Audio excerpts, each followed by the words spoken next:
Chapter 114 of the Count of Monte Cristo by Alexandre Dumas. Chapter 114 Peppino. At the same time that the steamer disappeared behind Cape Morgion, a man travelling post on the road from Florence to Rome had just passed the little town of Acquapendente. He was travelling fast enough to cover a great deal of ground without exciting suspicion.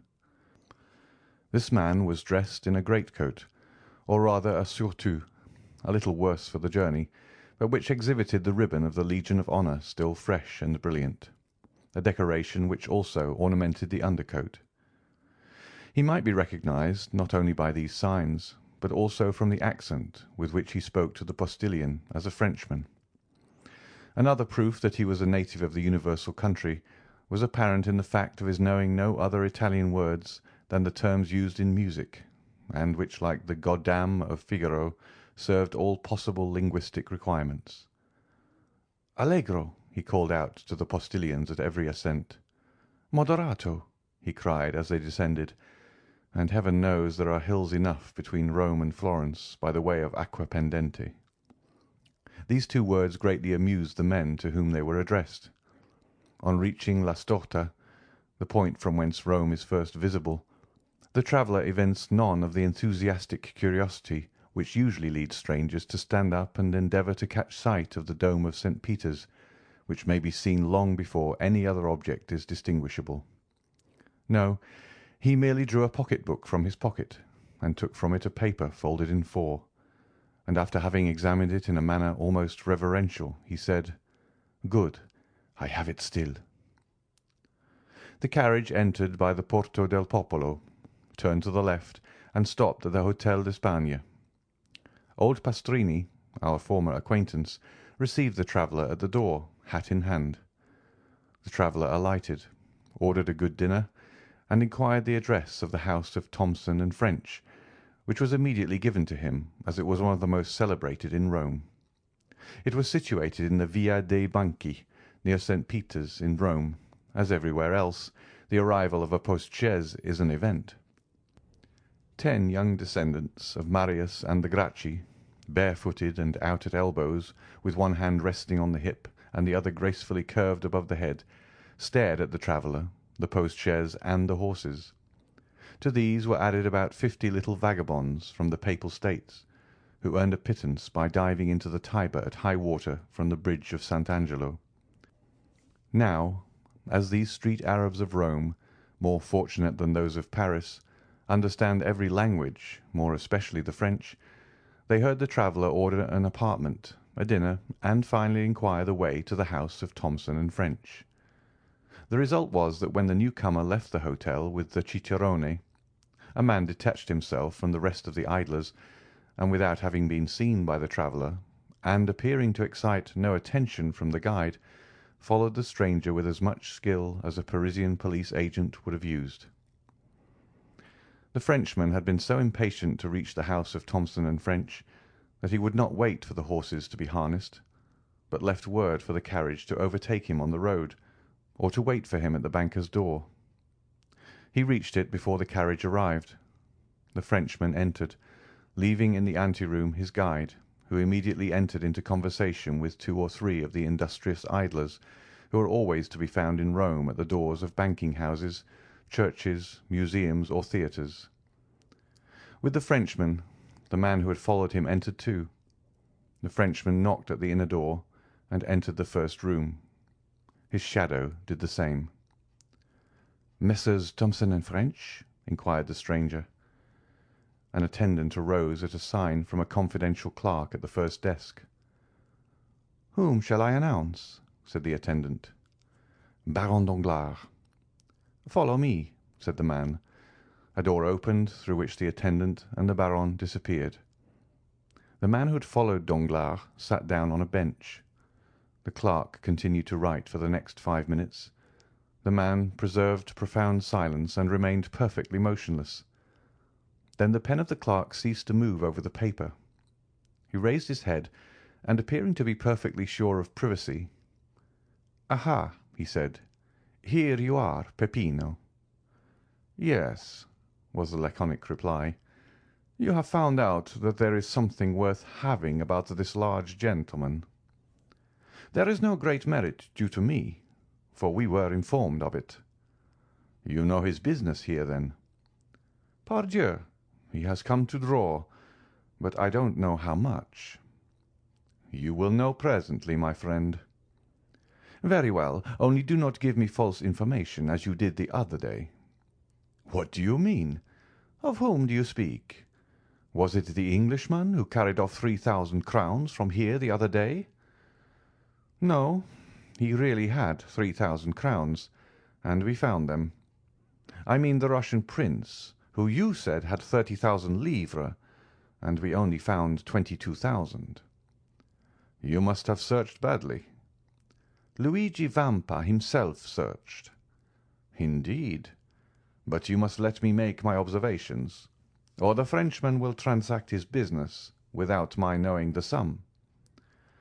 Peppino nodded, and taking a rosary from his pocket, began to mutter a few prayers while the clerk disappeared through the same door by which Danglars and the attendant had gone out.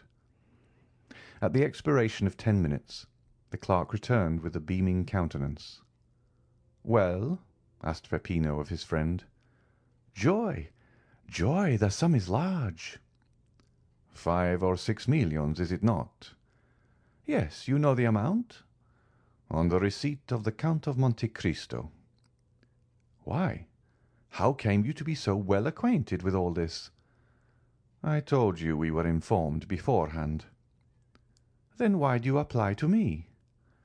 That I may be sure I have the right man. Yes, it is indeed he. 5 millions, a pretty sum, eh, Peppino? Hush! Here is our man. The clerk seized his pen, and Peppino his beads. One was writing and the other praying when the door opened. Danglars looked radiant with joy. The banker accompanied him to the door. Peppino followed Danglars. According to the arrangements, the carriage was waiting at the door. The guide held the door open. Guides are useful people who will turn their hands to anything. Danglars leapt into the carriage like a young man of 20.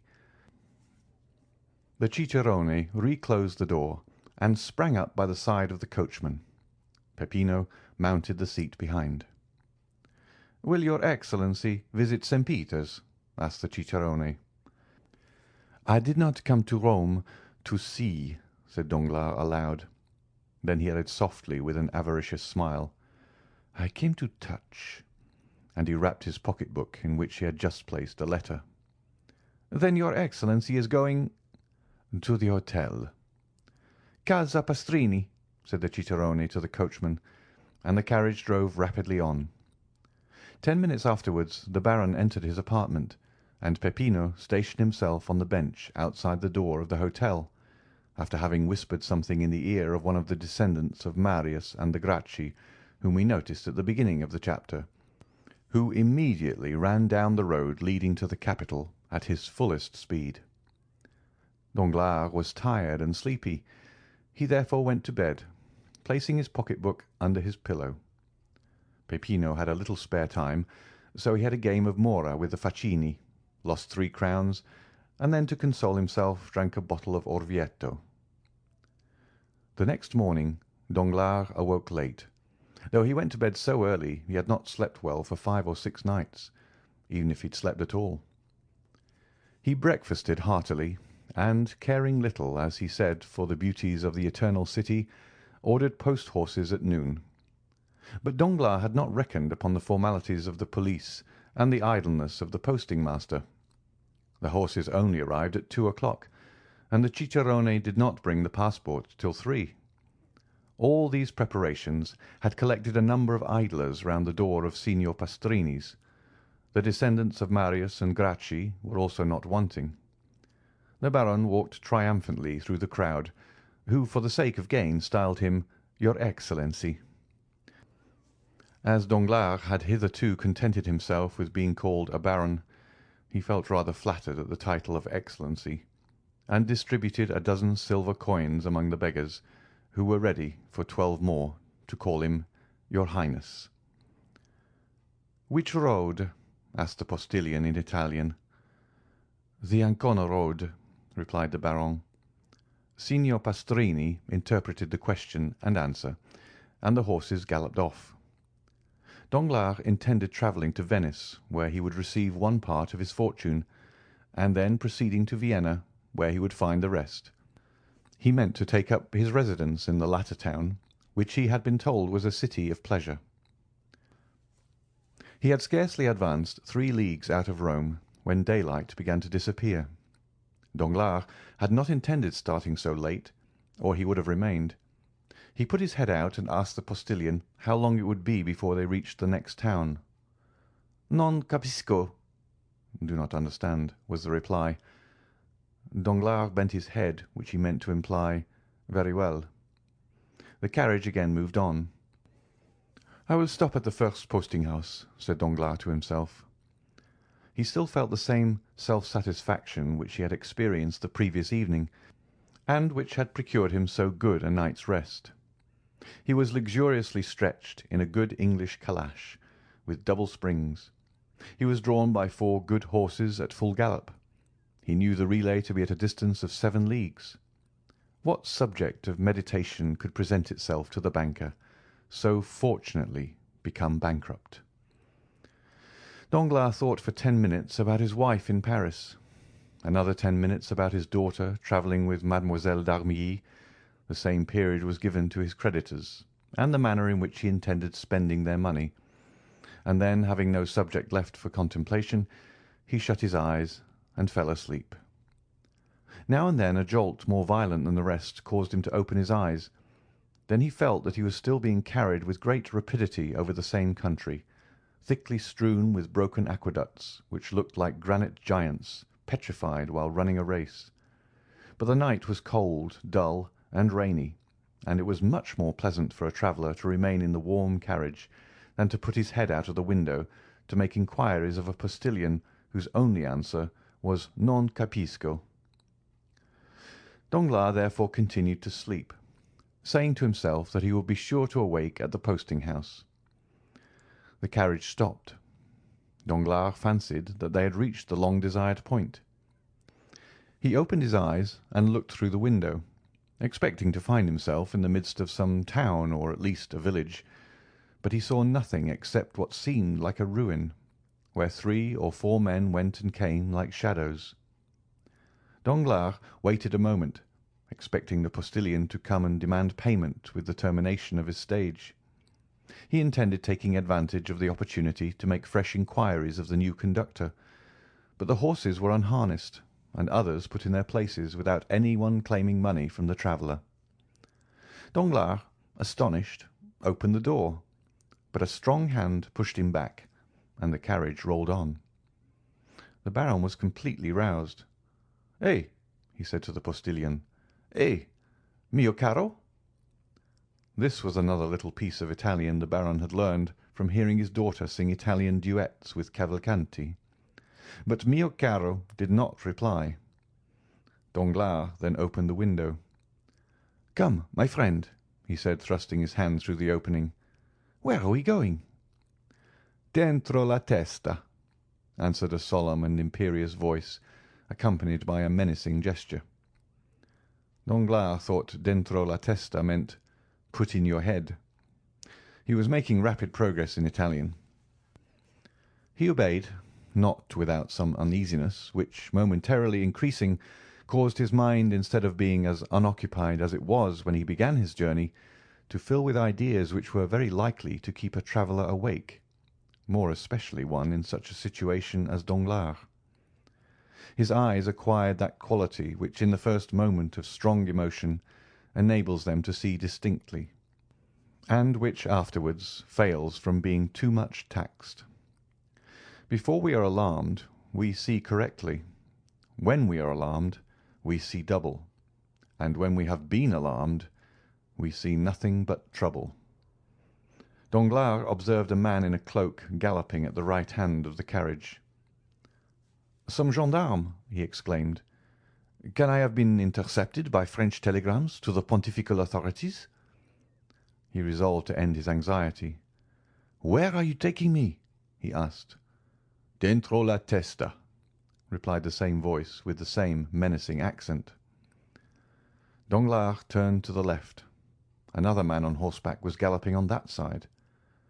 "Decidedly," said Danglars with the perspiration on his forehead, "I must be under arrest."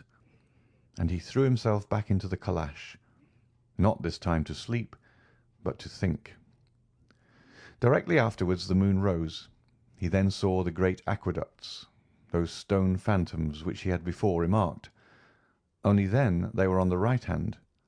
Now they were on the left. He understood that they had described a circle and were bringing him back to Rome. "Oh, unfortunate!" he cried. "They must have obtained my arrest." The carriage continued to roll on with frightful speed.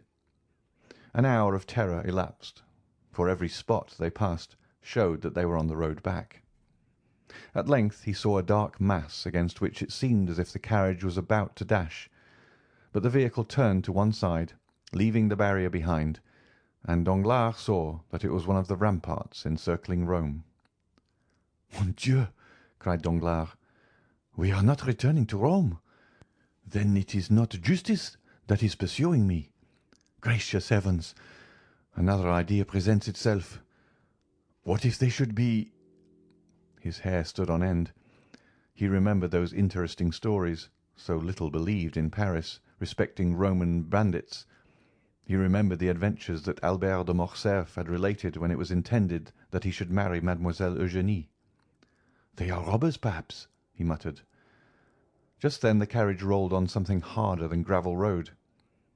Danglars hazarded a look on both sides of the road, and perceived monuments of a singular form, and his mind now recalled all the details Morcerf had related, and comparing them with his own situation, he felt sure that he must be on the Appian Way. On the left, in a sort of valley, he perceived a circular excavation. It was Caracalla's circus. On a word from the man who rode at the side of the carriage, it stopped. At the same time, the door was opened. "Scendi!" exclaimed a commanding voice. Danglars instantly descended. Although he did not yet speak Italian, he understood it very well. More dead than alive, he looked around him. 4 men surrounded him, besides the postilion. "Di qua," said one of the men, descending a little path leading out of the Appian Way. Danglars followed his guide without opposition, and had no occasion to turn around to see whether the 3 others were following him. Still, it appeared as though they were stationed at equal distances from one another, like sentinels. After walking for about 10 minutes, during which Danglars did not exchange a single word with his guide, he found himself between a hillock and a clump of high weeds. 3 men standing silent formed a triangle, of which he was the centre. He wished to speak, but his tongue refused to move. "Avanti!" said the same sharp and imperative voice. This time Danglars had double reason to understand, for if the word and gesture had not explained the speaker's meaning, it was clearly expressed by the man walking behind him, who pushed him so rudely that he struck against the guide. This guide was our friend Peppino, who dashed into the thicket of high weeds through a path which none but lizards or polecats could have imagined to be an open road. Peppino stopped before a pit overhung by thick hedges.